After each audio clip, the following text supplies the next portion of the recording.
علیکم ورحمۃ اللہ تعالی وبرکاتہ۔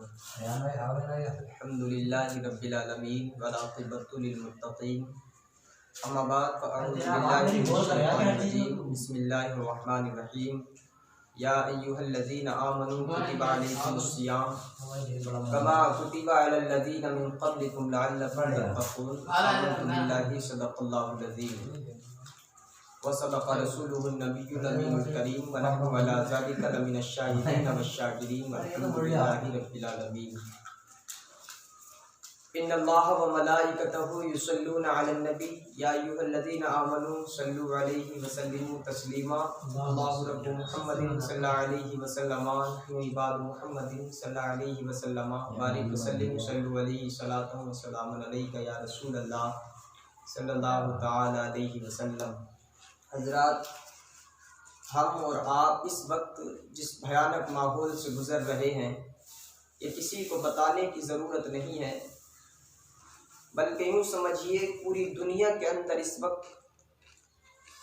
وہ دور چل رہا ہے کہ جس دور میں ہر انسان کو اپنی حفاظت کی ذمہ داری خود سمجھنی چاہیے، اور یہ آج سرکار کا زور نہیں بلکہ آج سے 1400 سال پہلے ہمارے اور تمہارے پیغمبر جناب محمد رسول اللہ صلی اللہ تعالی علیہ وسلم نے ارشاد فرمایا تھا، جس علاقے میں یا جس بستی میں، جس ملک کے اندر، جس زمین پر ایسی بیماریاں پھیل جائیں، ان بستیوں کا تم رخ نہ کیا کرو، ان بستیوں کو نہ جایا کرو، اور اگر تمہاری بستی میں یہ بیماری پھیل جائے تو اپنی بستیوں سے باہر نہ جایا کرو، یا آقا علیہ الصلوۃ والسلام نے فرمایا تھا۔ مگر میں بتانا یہ چاہتا ہوں، رب قرآن میں فرماتا ہے یا ایھا الذین آمنوا کتب علیکم الصیام کما کتب علی الذین من قبلکم لعلکم تتقون۔ اے ایمان والو، تم پر رمضان کے روزے فرض کر دیے گئے جیسے پہلے والوں پر فرض کیے گئے تھے۔ کیوں فرض کیے گئے؟ تاکہ تم لوگوں کو پاکیزگی حاصل ہو جائے۔ اور رمضان مقدس کے ماہ کے روزے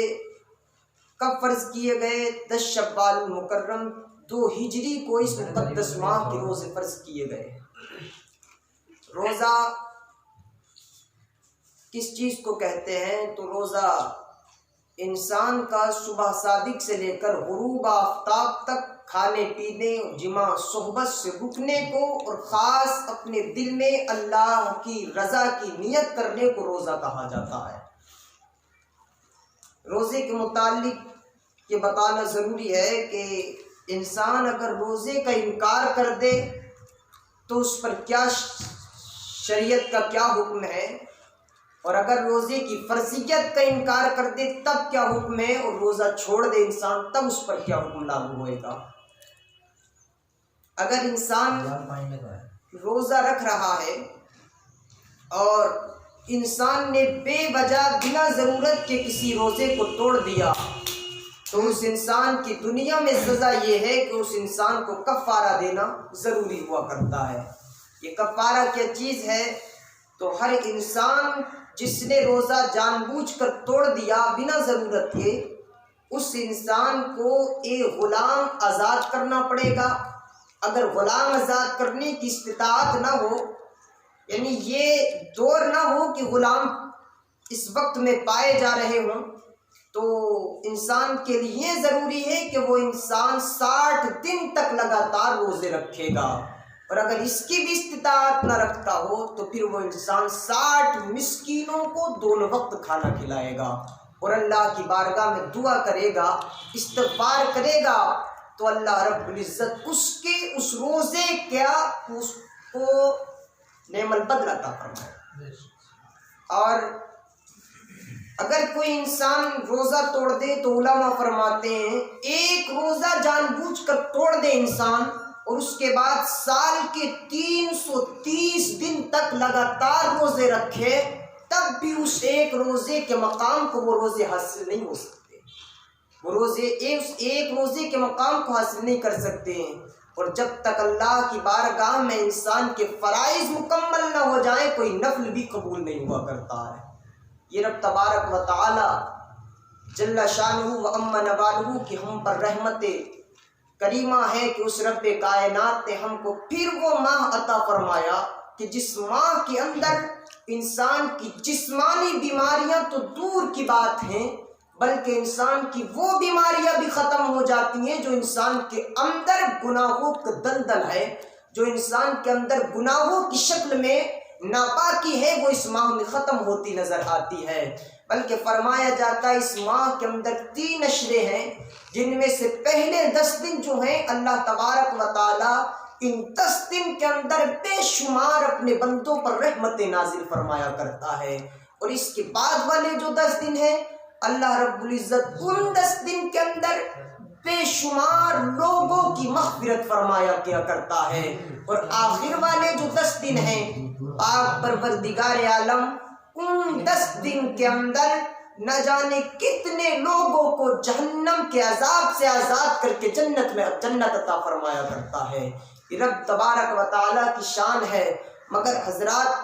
بتانا یہ ہے کہ اس بھیانک ماحول میں روزہ کیسا رکھا جائے، تو گورنمنٹ کی طرف سے کوئی ایسی چیز نہیں ہے، بلکہ میں پوری دنیا کی گورنمنٹ کے بارے میں کہوں، پوری دنیا کے اندر اس وقت کوئی بھی سرکار ایسا نہیں کر سکتی کہ کسی بھی مومن کو روزہ رکھنے پر آروپ لگا دے، بلکہ یہ ہماری شریعت کا اور اللہ تبارک و تعالیٰ نے یہ ہم مومنین پر روزہ فرض کیا ہے، تو ہم جان دے کر بھی روزہ رکھیں گے، چاہے جسم کو کھانے ملے یا نہ ملے، پھر بھی انشاءاللہ تبارک و تعالی روزہ رکھیں گے اور اپنی روح کی پیاس کو بجھاتے نظر آئیں گے۔ حضرات غور کریں کہ انسان روزہ کب رکھ سکتا ہے، انسان روزہ کب نہیں رکھ سکتا، یہ بات اور سن لیں۔ اللہ کے نبی صلی اللہ تعالی علیہ وسلم کی شریعت کا ایک نرالا انداز ہے کہ انسان کب روزہ نہیں رکھ سکتا ہے، وہ سنیں۔ جب عورت اپنے ایام مخصوصہ میں ہو تو اس عورت کو روزہ رکھنے کی اجازت نہیں ہے، اور ہاں لیکن وہ عورت اس روزوں کی بعد میں قضا کرے گی، اور ہاں وہ عورت جو اپنے بچے کو دودھ پلا رہی ہو یا وہ حاملہ ہو، تو اس عورت کو بھی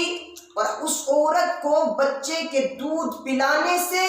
اپنے اوپر شدید کمزوری کا احساس ہوگا یا بچے کی جان کا خطرہ ہوگا، تو اس عورت کو بھی روزہ نہ رکھنے کی اجازت ہے کہ وہ بعد میں ان کی قضا کرے۔ اور وہ مرد جو کہ لاغر و کمزور ہو اور اتنا کمزور ہو کہ روزہ رکھے گا تو جان جانے کا خطرہ ہوگا، روزہ رکھے گا تو انسان کے شدید مرض کے شدید سخت اور بہت ہی زیادہ تکلیف دہ ہونے کا اندیشہ ہو، تو اس انسان کو بھی روزہ نہ رکھنے کی اجازت ہے، لیکن وہ انسان اس کے بعد میں اس روزوں کو رکھے گا۔ اور روزہ اسلام کے ان 5 اصولوں میں سے ایک اصول ہے، یعنی توحید و رسالت، نماز، روزہ، زکوٰۃ اور حج۔ ان اصول میں سے ایک اس اصول کا نام ہے، ایک حکم کا نام ہے، اور اگر کوئی انسان اس حکم کو اگر کوئی انسان اس کی فرضیت کا انکار کرے گا تو وہ انسان کافر ہو جائے گا۔ اور اگر کوئی انسان یہ کہے روزے کی اہمیت کو کم کر کے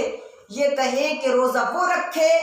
کہ جس انسان کے پاس کھانے اور پینے کا نہ ہو، تو وہ انسان بھی اسلام سے خارج ہو جایا کرتا ہے۔ اور اگر کوئی انسان یوں کہے کہ روزہ نماز پڑھنے کے لیے مسجد میں گئے تھے اور یہ گلے میں روزے کا توپ پڑ گیا، تو وہ انسان بھی اسلام سے خارج ہو جایا کرتا ہے۔ بہرحال میں آپ تمامی حضرات سے یہ کہوں گا، وقت کی نزاکت کو بھی سمجھیں اور اپنی ذمہ داری کو، اپنی اور اپنی اولاد کی ذمہ داری سمجھیں کہ باہر فالتو صرف اپنی ضرورت کے مطابق اپنے گھر سے باہر جائیں، ورنہ باہر کا رخ نہ کریں، کیونکہ یہ جو گورنمنٹ نے ہمارے اوپر یہ حکم لاگو کیا ہے، اس سے ہم یہ دیکھ رہے ہیں کہ کافی ہمارے دیش میں سدھار ہوتا نظر آ رہا ہے۔ اور میں ایک بات ساتھ میں یہ بھی بتاؤں کہ ہم اور آپ جو آنے والا مقدس ماہ ہے اس میں عبادت کیسے کریں، تو تراویح کی جو مقدس نماز ہے وہ نماز ہم اپنے گھروں پر ادا کریں، اور جو ہمیں اجازت ہے گورنمنٹ کی طرف سے کہ مسجد میں 5 لوگ پڑھ سکتے ہیں، 4 لوگ پڑھ سکتے ہیں، تو وہ لوگ خوشی سے مسجد میں نماز پڑھیں، ان پر کوئی آروپ نہیں ہے۔ اور باقی جو محلے کے لوگ ہیں وہ ہو سکے تو اپنے گھروں میں 4-5 لوگ اکٹھے ہو کر کسی حافظ قرآن کو رکھ لیں اور 4 لوگ اس حافظ قرآن کے پیچھے نماز پڑھ لیں، یا ان کے گھر میں کوئی حافظ قرآن ہے تو اس کے پیچھے نماز پڑھ لیں۔ اور اگر کسی کے گھر میں کوئی حافظ ہی نہیں ہے، کسی کے گھر میں کوئی پڑھا ہوا ہی نہیں ہے، تو اس انسان کو یہ چاہیے کہ وہ اپنے گھر میں نماز پڑھے۔ تو علم ترى سے لے کر والناس تک کی صورتیں، جو 10 صورتیں ہیں، یہ صورتیں یاد ہو تو ان سے تراویح کی نماز پڑھے۔ اگر یہ صورتیں یاد نہ ہو، صرف ایک ہی صورت یاد ہو قل هو اللہ شریف، تو صرف ایک ہی سورہ اخلاص کو پڑھ کر وہ انسان اپنی تراویح مکمل کرے۔ مگر بہرحال ہم اور آپ اس مقدس ماہ کی اپنے دل سے اور اپنے دل کی اتھائی گہرائیوں سے اپنے محبت اور ذوق سے قدر کریں، کیونکہ یہ مقدس مہینہ کبھی کبھی اللہ تبارک و تعالی اپنے بندوں کو عطا فرماتا ہے۔ مطلب یہ نہیں کبھی نہیں آتا، مطلب یہ ہے انسان کی زندگی میں جب یہ مقدس ماہ آتا ہے تو وہ انسان کو کبھی کبھی لگا کرتا ہے، اس لیے کہ آگے والا رمضان نہ جانے اس کی زندگی میں آئے یا نہ آئے۔ آپ تمامی حضرات اپنے گھروں میں رہ کر عبادت کریں، نماز اپنے گھروں میں ادا کریں، اور انشاءاللہ تبارک و تعالی ہم اپنے گھروں میں نماز ادا کریں گے۔ اللہ جل شانہ و عم نوالہ دلوں کی کیفیت سے واقف ہے۔ جو نماز ہم مسجد میں جا کے ادا کریں گے وہی نماز ہم گھر پہ ادا کریں گے، اور نیتوں میں خلوص ہے تو اللہ تبارک و تعالی اسی نماز پر بے پناہ بے شمار نعمتیں اور بے شمار نیکیاں عطا فرمانے پر قادر ہے۔ آمین۔ وآخر دعوانا الحمدللہ رب العالمین۔ السلام علیکم۔